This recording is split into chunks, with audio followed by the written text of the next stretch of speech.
युग में नव क्रांति की जलती मशाल है ये, दिल का है दिल वाला और हिम्मत विशाल है ये, है गरीब का संबल मजबूरों की ढाल है ये, भाई सखा बेटा सबका रखता ख्याल है ये।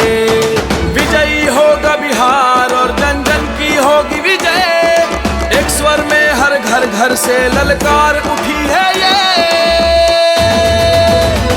इस बार तेजस्वी तय है, इस बार तेजस्वी तय, इस बार तेजस्वी तय है, इस बार तेजस्वी तय।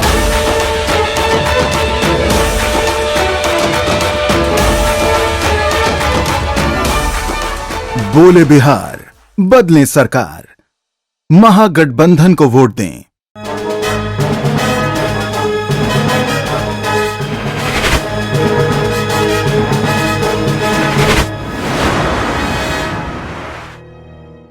आप कहेंगे कि विशेष राज्य का पैकेज बिहार पिछड़ा है।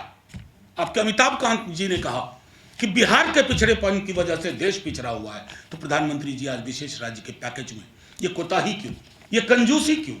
बिहार सिर्फ वोट बैंक नहीं है, बिहारी सिर्फ वोट पैदा करने की मशीन नहीं है, बिहारी स्पंदन के साथ इंसान है, समूह है, परिवार है, चाहे किसी जाति का हो, किसी धर्म का हो।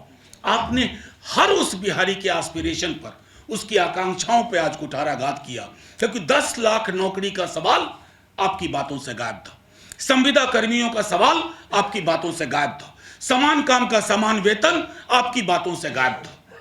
क्यों? जिंदगी किस चीज पे चलेगी?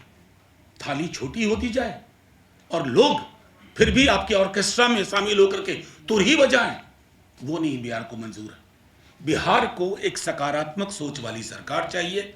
नेता प्रतिपक्ष ने सुबह कहा था कि कुपोषण को लेकर के नजरिया, अब बिहार की हालत देख लीजिए। कुपोषण में नीति आयोग का एक भी आंकड़ा, खुद माननीय प्रधानमंत्री जी के मातहत काम करने वाला नीति आयोग, उसमें किसी भी मानव सूचकांक के आंकड़े में बिहार कहीं भी उचले पायदान पे क्यों नहीं है? और माननीय प्रधानमंत्री जी, ये आंकड़े विपक्ष ने नहीं पैदा किए, ये आंकड़े आपके नीति आयोग ने पैदा किए हैं, ये आंकड़े आपके 15 वर्षों की शासन की असफलता की निशानी है, ये आंकड़े सुशासन के नाम पे करारा तमाचा है। जब आप बात करते हैं मुजफ्फरपुर की बच्चियों के बारे में बात नहीं की, बड़ी बड़ी बात कर रहे थे आप, पुराने इतिहास का बासी पन्ना आप पलट रहे थे, ना भविष्य की बात कर रहे थे, न वर्तमान की बात कर रहे थे। नेता प्रतिपक्ष और हमारा पूरा गठबंधन एक प्रगतिशील विचार के साथ जा रहा है। हम रोजगार की बात कर रहे हैं, संविदा कर्मियों के जीवन सुधारने की बात कर रहे हैं, गांव और शहर के फर्क को मिटाने की कोशिश कर रहे हैं, अस्पताल के सामने कोई अंडर सेक्रेटरी दम न तोड़ दे उसकी बात कर रहे हैं। लेकिन आप क्या बात कर रहे हैं? पुराने इतिहास का बासी पन्ना जो बिहार कतई लेने को तैयार नहीं है। मैं आखिरी टिप्पणी यही करके खत्म करूंगा कि माननीय प्रधानमंत्री जी, आपके आने से पूर्व कुछ विभागों पे यहां इनकम टैक्स का रेट हुआ। माननीय प्रधानमंत्री जी, आप ये भी जान लीजिए कि जिन घोटालों का जिक्र आप 15 में करके गए थे, उसमें बहुत सारे घोटाले जुड़े हैं।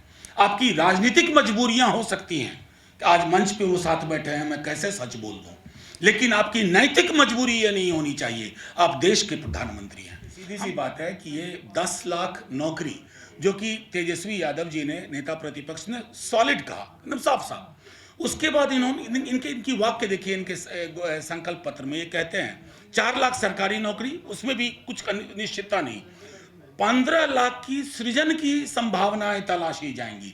उससे ठीक पहले सुशील मोदी जी जो नायब साहब हैं, वो कह चुके थे 10 लाख नौकरी कहाँ से होगी, हो ही नहीं सकती। अब उनकी पार्टी 19 लाख का प्रावधान, अपनी ही पार्टी में मेल नहीं। तो अब जब अपनी पार्टी में मेल नहीं, नीतीश जी तो वैसे ही परेशान है कि सब झूठ बोल रहा है, सब गप है। तो कुल मिलाकर के उनकी नीति और नीयत दोनों ही साफ नहीं है। और हम आपको वादा करते हैं, आपने हमारे कैंपेन में अभी तक कोई नेगेटिव चीज नहीं सुनी होगी। बहुत पीड़ा होती है, लेकिन हम नेगेटिव कैंपेन में नहीं जानना चाहते। वो बोले बड़े लोग हैं, बड़े आदमी हैं, सब मुबारक उनको। बस मैं बिहार की आवाम से आग्रह करता हूं, जो उत्साह प्रथम चरण में था, उसी उत्साह से दूसरे चरण में ही इस चुनाव को खत्म कर दीजिए, महागठबंधन को